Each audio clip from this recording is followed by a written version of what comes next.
mboka Congo ekoki tofungwani miso lelo tomoni bozoba nyonso tosali po ya kobongisa Congo aveni ebongi tosala moto nyonso ata mwana Congo ya mosolo mpembe ya nzoku Congo ya bwanya kasa ya mbila Congo ya makasi moto ya nkoi.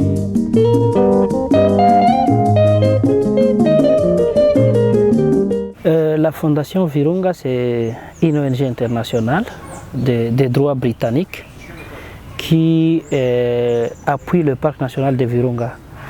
Donc c'est une ONG qui a signé un contrat de partenariat public-privé avec l'État congolais pour la gestion du parc national de Virunga. Donc c'est une ONG qui travaille côte à côte avec le parc national de Virunga. L'État congolais a la même mise, mais la gestion est faite dans le cadre d'un partenariat public-privé. Donc l'État congolais a signé un partenariat avec cette organisation-là. Et il y a des contrats bien définis par rapport à la gestion du parc. Tel que je l'ai dit, la Fondation Virunga en tant qu'une organisation internationale, c'est une organisation qui travaille dans le cadre de la conservation de la nature. Et c'est dans ce cadre qu'il s'est beaucoup intéressé au parc de Virunga et il est venu en appui à la conservation et à la préservation des habitats de cette aire protégée, qui est une des aires protégées exceptionnelles au monde et en République démocratique du Congo. Le partenariat entre la Fondation Virunga et la RDC remonte de 2012. Et c'est un contrat qui couvre 25 ans. C'est depuis ce temps-là que le parc est appuyé financièrement, techniquement par la fondation. Bon, les difficultés que nous avons au Virunga par rapport à la gestion, c'est beaucoup plus les difficultés liées à la sécurité. Comme vous le savez, depuis les guerres en répétition à l'est de la RDC, donc carrément depuis 1996, il y a eu l'arrivée massive des groupes armés, des hommes avec des armes qui se sont installés à l'intérieur du parc. Et c'est parmi les plus grandes difficultés que nous avons dans la gestion du parc, la présence massive de groupes armés. Aujourd'hui, on estime environ 1500 ADF Nalu qui sont dans le parc, les Maïmaï, les M23, les FDLR. Donc, au total, tous ces groupes armés peuvent aller jusqu'à l'effectif de 1500 hommes armés. Et c'est une grande difficulté. Ces groupes armés-là, parfois, nous causent des dégâts.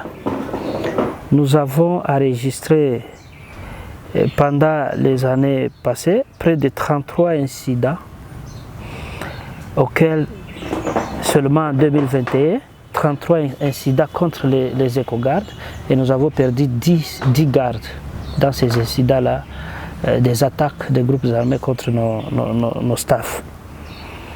Donc c'est vraiment énorme. Et en plus de cela, ces groupes armés exploitent les ressources du parc.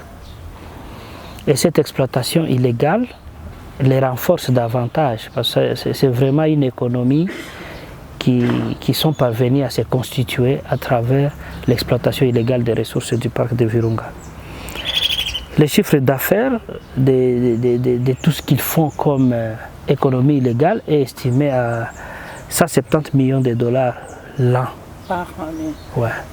Donc tout ce qui est carbonisation, braconnage, agriculture dans le parc, ainsi de suite, ils font payer ça et ça leur donne un peu d'argent qui les permettent de survivre et de faire face peut-être aux attaques et aux actions des FARDC pour les déstabiliser.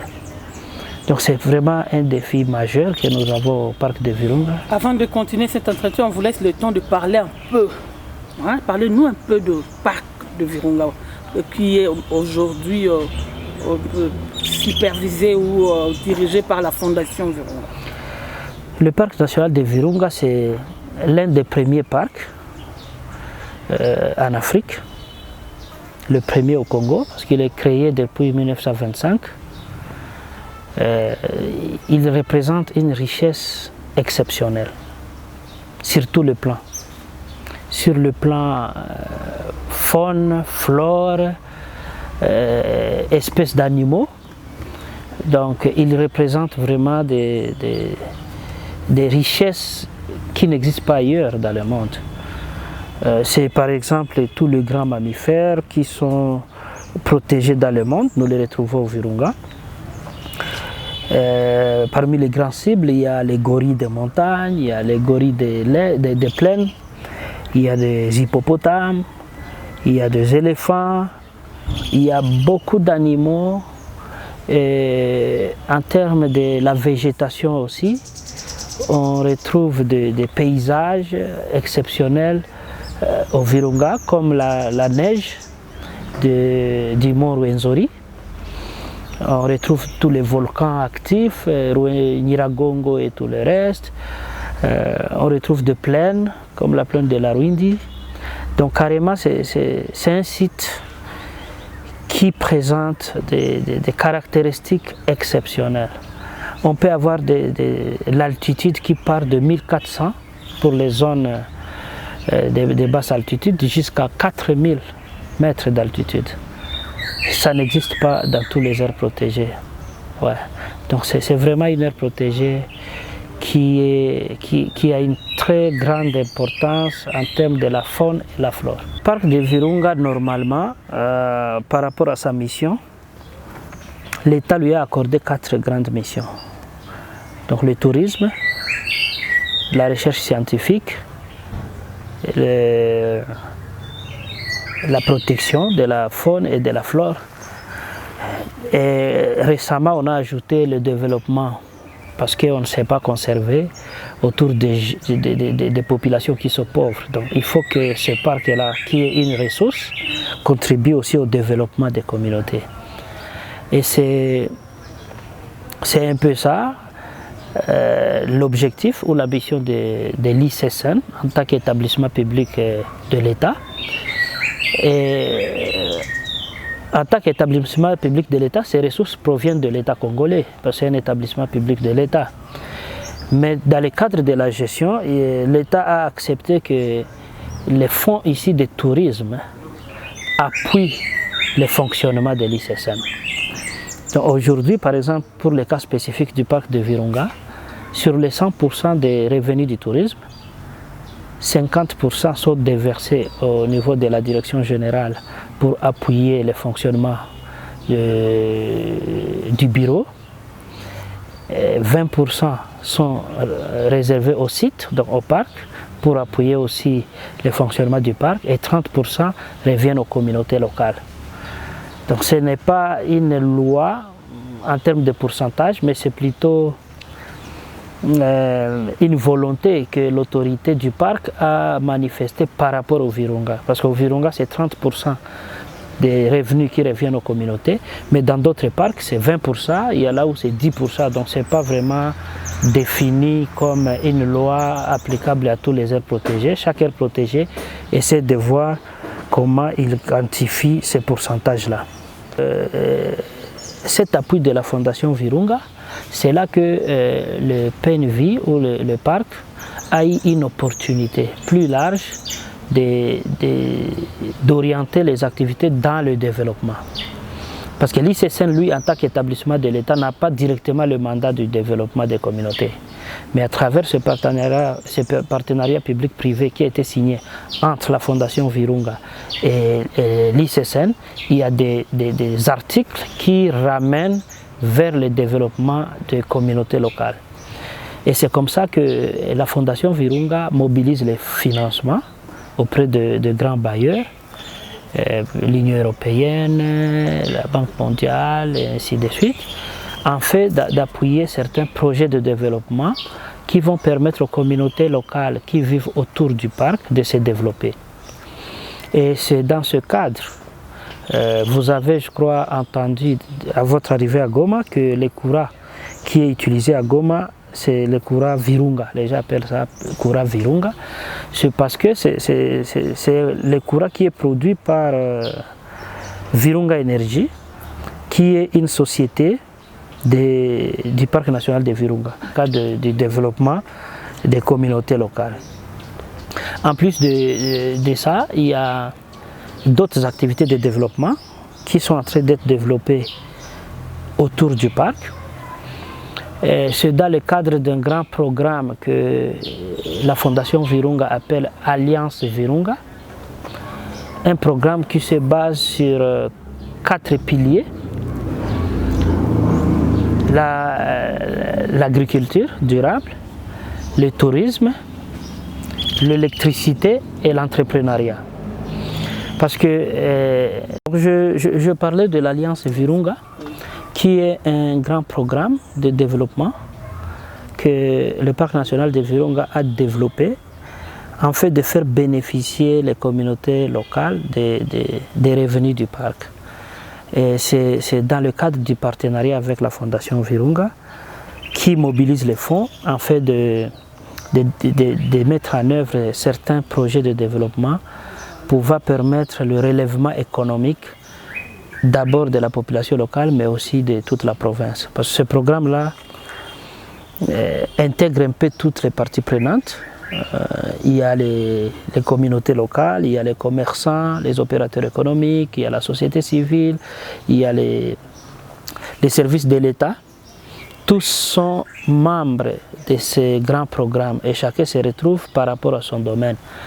Et ce programme se base sur 4 grands piliers. C'est notamment le tourisme, l'agriculture durable, l'électricité et l'entrepreneuriat. Donc ce sont là les 4 piliers du programme Alliance Virunga que le Parc national de Virunga est en train de mettre en place pour arriver tant soit peu à répondre aux demandes des communautés par rapport aux bénéfices que ces derniers peuvent tirer de l'existence du parc dans leur milieu. Parce que nous comme gestionnaires du parc de Virunga, nous sommes conscients que les terres qui constituent le parc, c'est énorme comme espace. C'est 800 000 hectares. 800 000 hectares de terres arables non exploitées pendant bientôt 100 ans. Parce que d'ici 2025, nous allons fêter 100 ans de l'existence du parc de Virunga. Et les 800 000 hectares de terres que les communautés ont rendu disponibles à l'État congolais comme aires protégées doivent bénéficier de ces communautés-là. Sinon, c'est un manque à gagner terrible. C'est comme ça que ce grand programme Alliance vient répondre un peu à cette attente-là des communautés, en fait qu'ils bénéficient un peu des revenus ou de l'importance de l'existence du parc dans leur milieu. C'est comme ça que nous avons commencé les activités avec Virunga Energies, qui est une entreprise commerciale qui s'occupe de tous les aspects liés à l'électricité. Mais il y a aussi d'autres entreprises qui ont été mises en place, c'est notamment Sicovir, qui est une entreprise qui produit les savons, une savonnerie. Il y a Virunga Chocolaterie, qui produit les chocolats dans la partie nord de la province du Nord Kivu, et tant d'autres entreprises qui ont été mises en place. Mais la spécificité de ces entreprises-là par rapport à d'autres entreprises que nous avons en RDC, ces entreprises-là, ce sont des entreprises à caractère social. Donc ça signifie que les bénéfices que ces entreprises pourront capitaliser dans le cadre de leurs activités seront affectés en appui aux activités de la conservation du parc.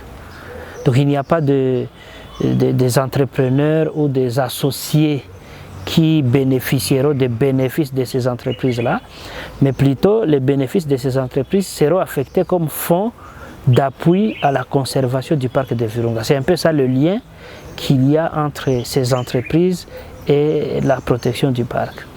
Les conflits avec les communautés, il y en a. Il y en a, comme je l'ai dit, le parc a été créé il y a très longtemps. C'était avant que notre pays accède à l'indépendance. Et aujourd'hui, il y a des gens qui estiment que ce qui était fait n'était pas peut-être bien fait par rapport au contexte actuel. Mais il y a aussi tout cet aspect lié à la démographie, à la pauvreté des communautés autour, qui pousse certaines communautés à exécuter des activités illégales.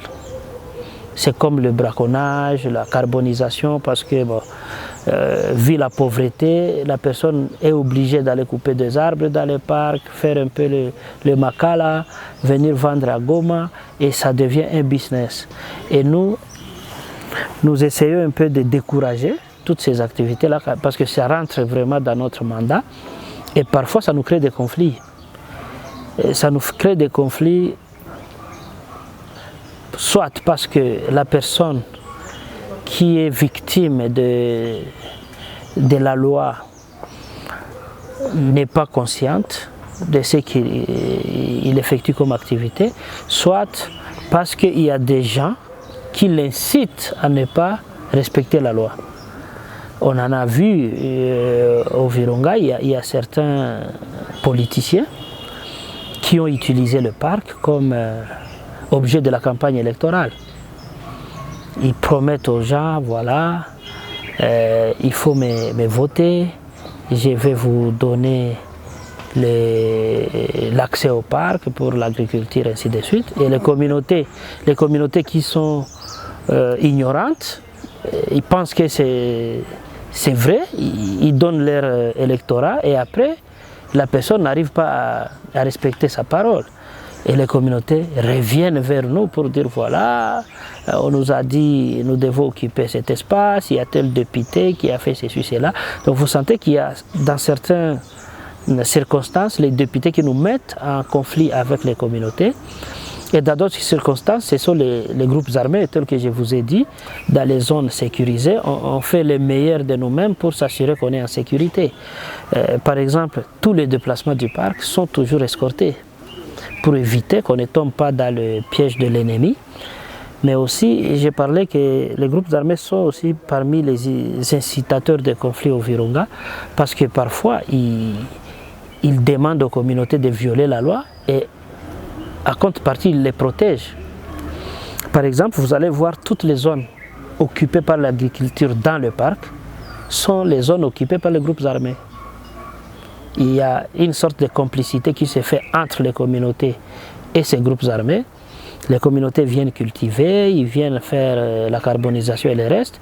Et à contrepartie, les groupes armés les protègent contre les arrestations qui peuvent être effectuées par les éco-gardes. Ça crée déjà un conflit d'abord entre les éco-gardes et les groupes armés, mais en plus entre les communautés locales et les éco-gardes. Et ça, c'est vraiment un danger. Et parce qu'aujourd'hui, nous sommes à près de 13% de la superficie du parc qui est envahie. Envahie soit par l'agriculture, soit par les habitations, soit par les fermes. Beaucoup plus dans le territoire de Massissi, ce sont les fermes qui envahissent le parc. Dans le territoire de Beni, c'est l'agriculture. Dans le territoire de Rutshuru, c'est l'agriculture et la carbonisation. Donc ce sont là les grands défis que nous avons. Mais aussi, en plus de ça,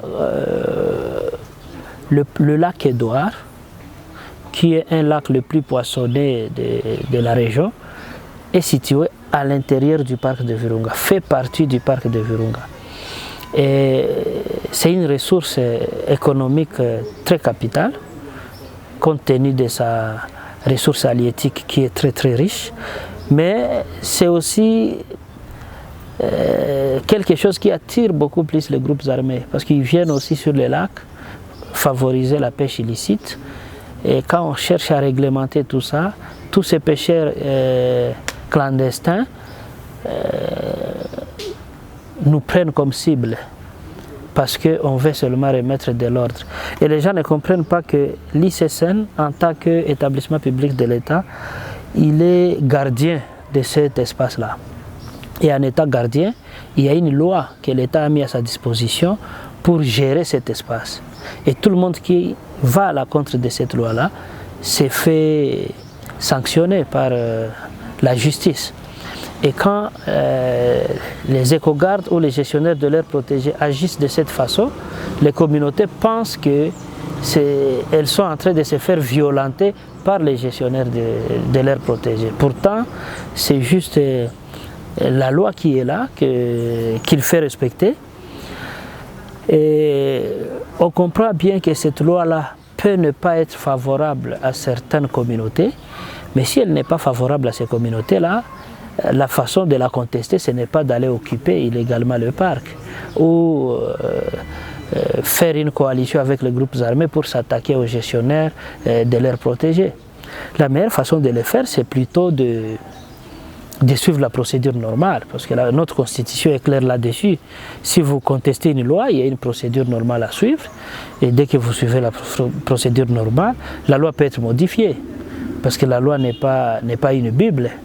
Mais c'est la manière dont les communautés procèdent qui n'est pas la meilleure, parce qu'eux préfèrent violer la loi avant, au lieu de suivre la procédure normale, pouvoir permettre d'alléger cette loi-là, qu'ils estiment peut-être qu'elle est trop rigoureuse pour eux. Ce qui nous amène à tout moment en justice, ce sont ces activités illégales, parce qu'il y en a plusieurs, on arrive même à des centaines de procès le mois, des centaines de jugements ou des arrestations le mois, parce qu'il y a cette facilitation des groupes armés qui incitent les communautés à violer la loi. Les ressources du parc en termes de fonds, tel que je l'ai dit, il y a des entreprises qui sont en train d'être développées pour, à la longue, arriver à financer les activités du parc. Mais actuellement, il y a des dons et des financements que nous recevons de bailleurs de fonds. Oui, nous avons des partenaires financiers, par exemple l'Union européenne pour le Virunga, il est parmi les grands bailleurs de fonds qui nous appuient. Oui, le parc est très vaste et c'est aussi un défi, sa superficie par rapport aux ressources que nous avons. Parce qu'aujourd'hui, les ressources que nous avons en termes d'éco-garde ou de staff, nous sommes à 781 éco-gardes, dont 34 femmes. Parmi les, il y a des femmes dans l'éco-parc. Et il y a cette année 149 nouvelles unités qui ont fini la formation et qui attendent commencer le travail en ajout aux 781. Et par rapport au personnel civil, nous avons 720 en général, donc Virunga Fondation et Virunga Énergie. Mais nous avons aussi des travailleurs journaliers que nous recrutons chaque mois par rapport à tous les petits travaux que nous avons à effectuer. Ils ne sont pas des contractuels mais des journaliers. Et là, on arrive au moins en moyenne à 1200 journaliers le mois. Et par rapport à la population, donc sur l'aspect conservation, par rapport à la population des gorilles, on a observé une croissance depuis quelques années et on estime aujourd'hui à 4,5% la croissance annuelle des nombres de gorilles. Et aujourd'hui, ils sont estimés à près de 350 individus en RDC contre 80 individus en 1980. Donc en 1980, on avait 80 individus et aujourd'hui en 2021 on est à 350. Donc on sent qu'il y a une bonne évolution.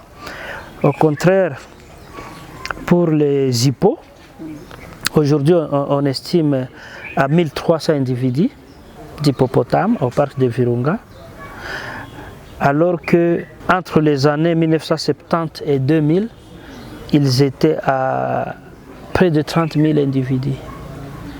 Donc vous sentez que toute la période où la guerre a fait rage à l'Est, elle a impacté beaucoup le nombre d'individus des hippos. Parce que les groupes armés, parfois, quand ils tuent un hippo, c'est assez de viande pour se servir. C'est des milliers de kilos, un hippo. Donc il y a les éléphants aussi qui sont en train de s'améliorer petit à petit. Il y a près de 700 individus aujourd'hui recensés au niveau du parc de Virunga. Mais d'autres, l'avantage comme le parc de Virunga est en contigu du parc Queen Elizabeth de l'Ouganda, quand il y a l'insécurité, il y a parfois les animaux qui... J'étais en train de parler de l'aspect conservation. Après, je vais passer à l'aspect sécurité. Donc, le parc de Virunga appuie depuis quelques années la sécurisation des convois, des véhicules qui quittent Goma vers Butembo. Parce qu'il passe par le parc de Virunga. Et puis il y a eu beaucoup d'attaques qui ont été enregistrées dans les années passées. Et aujourd'hui, on sent qu'il y a une amélioration parce qu'on est passé à 0 attaque 2021 alors qu'en 2016 il y avait eu... Non, c'est gratuit.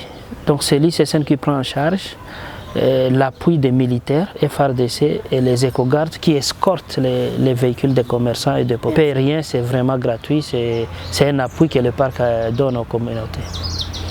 Et là, c'est par rapport à la partie sud, mais dans la partie nord, où il y a l'activisme des ADF Nalu, il y a des campements fortifiés que l'ICSN a appuyés, où il met en permanence un nombre de militaires et une force d'intervention rapide pour intervenir à cas d'attaque dans un village. Il y a ces équipes qui sont installées dans ces positions ont la capacité de réagir dans les 15 minutes qui suivent l'annonce de l'attaque. Donc ils sont dotés de tous les équipements possibles pour permettre de faire face dans un bref délai à toute tentative d'attaque. On a eu de bons résultats. Donc il y a 3 positions installées dans le nord. Il y a à Mutuanga, à Nzenga et à Bulongo. Ce sont des villages qui étaient beaucoup plus visités par les ADF Nalu, mais depuis qu'on a installé ces positions, on n'enregistre pas des attaques. À chaque fois qu'il y a une tentative d'attaque, il y a une réaction rapide qui se fait à travers ces équipes-là. Donc, pour clôturer sur le plan sécurité, il y a 125 km de clôture électrique qui ont été érigées sur la limite du parc. Et les retombées de cette activité ont démontré qu'il y a eu stabilité dans les zones où la clôture a été installée. Donc il y a stabilité dans les cadres où les groupes armés n'ont plus accès facile pour quitter le parc et venir attaquer les communautés à cause de cette clôture-là. Nous l'électrifions à partir des panneaux solaires quand c'est dans la zone qui n'est pas couverte par la ligne électrique. Pour les animaux aussi, donc ça contribue beaucoup à atténuer les conflits entre les communautés et l'ICSN par rapport à la destruction des cultures par les animaux. Parce que les éléphants, quand ils débordent la limite et qu'ils sont en dehors du parc, ils font beaucoup de dégâts. Les lions notamment. Alors on a essayé de mettre une clôture très fortifiée pour éviter un peu ces débordements des animaux dans les zones de communautés locales. Alors, sur le deuxième pilier qui est le pilier tourisme, depuis 2015, nous avons enregistré au parc près de 15 000 touristes et 45 000 nuitées ont été enregistrées. Nous avons des logements, nous avons des sites touristiques bien aménagés, des lodges. Il y en a dans le lac Kivu. Nous avons un site touristique qu'on appelle île Tchegera, c'est une île qui fait partie du parc de Virunga. Ouais, c'est dans le lac Kivu ici, à quelques minutes du bateau. Il y a un autre lodge à Gikeri, c'est vers Kibumba, un autre à Bukima, et un autre au quartier général du parc à Rumangabo. Donc, il y a des infrastructures touristiques qui sont bien aménagées pour recevoir les touristes. Le record en termes de tourisme a été atteint en 2017 où plus de 5000 touristes ont visité le parc en 2017. Il y avait un peu d'accalmie et puis on commençait un peu à reprendre la vie normale. Mais malheureusement, après, vers 2019, Ebola qui a commencé à l'est, qui a freiné un peu l'arrivée des touristes. Et puis après l'Ebola 2020, il y a le Corona qui a commencé. Donc ça fait pratiquement près de 4 ans qu'on ne sent pas les activités du tourisme à cause des différentes maladies. Donc, en plus de ça, il y a aussi d'autres visites que nous avons enregistrées en 2021. Près de 350 personnes ont visité les installations du parc. Donc, il y a des gens qui viennent voir. Les conditions ne sont pas très difficiles. Pour les touristes, il y a des permis de visite qui doivent être payés par rapport aux endroits qui seront visités. Mais pour les communautés locales, c'est gratuit parce qu'on a des gorilles en captivité à Rumangabo qui servent des visites pour les élèves. Les écoles annoncent seulement que nous aimerions passer avec les élèves tel jour et on prépare les cadres pour eux. Ils peuvent visiter les gorilles en captivité, ils peuvent visiter les lodges, une façon d'éduquer un peu ces enfants à l'importance de la conservation. Il y a maintenant l'autre aspect qui est l'électricité et l'entrepreneuriat. Dans l'électricité et l'entrepreneuriat, aujourd'hui nous sommes à 32 MW produits par Virunga Energy à l'est de la RDC et nous comptons ajouter 15 MW dans les 2 prochaines années parce qu'il y a un nouveau barrage qui est en cours qui va ajouter encore 15 MW. Donc dans les 10 années prochaines on sera presque à plus de 60 MW et là nous serons parmi les premiers producteurs du courant électrique à l'Est. Nous sommes aujourd'hui à près de 21 000 raccordements dans les ménages, dont 1277 petites et moyennes entreprises raccordées, parmi les 21 000. Et l'expérience a montré que la plupart, 80% de ces entreprises sont nées à partir de l'arrivée du courant. Avant que le courant Virunga arrive, ces entreprises n'existaient pas. Ce qui impacte positivement sur la création de l'emploi. Parce que parmi notre objectif, c'est d'arriver à créer des emplois. Mais pour créer les emplois, c'est à travers effectivement toutes ces entreprises qui se créent. Parce que ce sont des entreprises qui vont recruter les jeunes. Et les études ont montré que parmi les entreprises qui ont été créées, 40% des jeunes qui travaillent dans ces entreprises sont ici des anciens membres des groupes armés. Ouais, donc on pense que si les choses évoluent telles que ces entreprises qui se créent auront un impact positif sur la sécurité dans la zone parce que tous ces groupes armés vont finalement se faire recruter comme des agents dans ces entreprises-là et abandonner leurs sales besoins. D'ici jusqu'en fin 2021, nous avions au moins 565 000 populations riveraines qui bénéficient de l'éclairage public gratuit. Parce que c'est vrai, nous faisons raccorder les courants dans les ménages, mais pour tout ce qui est éclairage public, c'est la charge de l'ICSF. Et il y a beaucoup de gens qui en bénéficient, pas seulement parce qu'ils habitent le quartier qui a l'éclairage public, mais quand ils se promènent la nuit, ils bénéficient de cet éclairage-là. Parce qu'ils passent dans les rues éclairées, mais aussi quand on a vécu ça dans les villas, dans les quartiers les plus reculés de Goma, où déjà à 19h, il n'y avait plus d'activité, mais avec l'éclairage public, il y a des petits marchés qui peuvent aller jusqu'à 21h.